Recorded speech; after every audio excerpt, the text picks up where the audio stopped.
you get something with samples in it, especially 70 soul, 80 soul, 60 soul. How do you clean it to where it sounds balanced in a mix? A lot of it's rough, a lot of it's off a turntable, a lot of it's like, you know what I mean? Well, with that, I would say goes back to when we started this conversation about making things, feel cohesive and together. So a lot of times when you add a drum kit, right, the sample is still usually the driving force, and the drum shouldn't be on top of it. It should be a part of it, like in adding to that drum, right? Yeah. So again, sometimes it's adjusting the EQ on like a snare. So the snare is gonna have the feel, but like how do we make it sound like it came from the same place as the loop? Sometimes again, we get these sample pack hats and they're all like super, but you got this dirty sample. I won't even filter it. Probably the first thing I'll go to do is I'll bit rate it.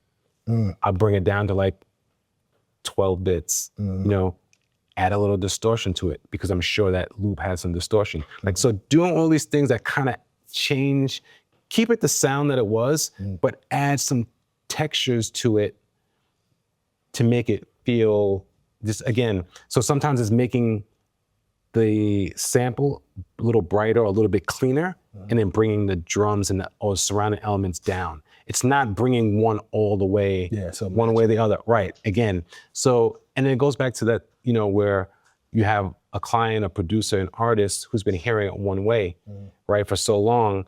So if you can find that balance, it's not too far off from what they're used to in one way or the other, and hopefully you've kind of made it feel even more cohesive and added more feeling to the record where those changes don't bother them from their rough mix. That's dope. I see the beat here. That's mostly the screen right now. Yeah.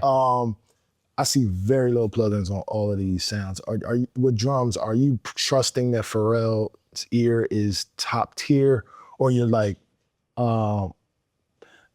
I balance here, I don't really do too much shine? Because I see an aux, but it doesn't look like it's pertaining to... Oh yeah, no, there's an aux here. There's like a couple of little plugins here, like there's the Pan Man. Yeah. I mean, listen, there's an L2 on the sub. What was this, 2009-ish? Or I can't remember what year this was, but L2 was like the thing, and that was a part of the sound. I probably put that on because, it might have already been there, and I might have kept it, and I might have backed it off to kind of keep some of the texture or like that grit that the L2 would add to it. But again, if it sounds good to me, like I don't feel like you need to put something on everything for the sake of to do it. Right. If I like it, I like it.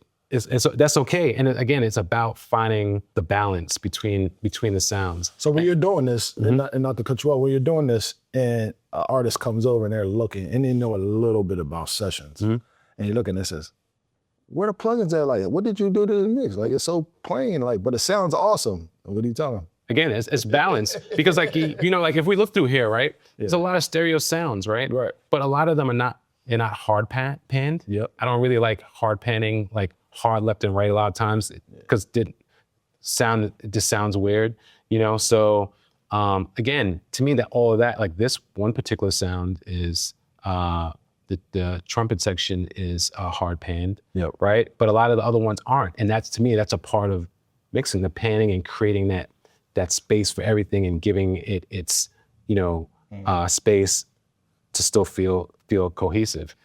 And that in itself, to me, is can be the mix.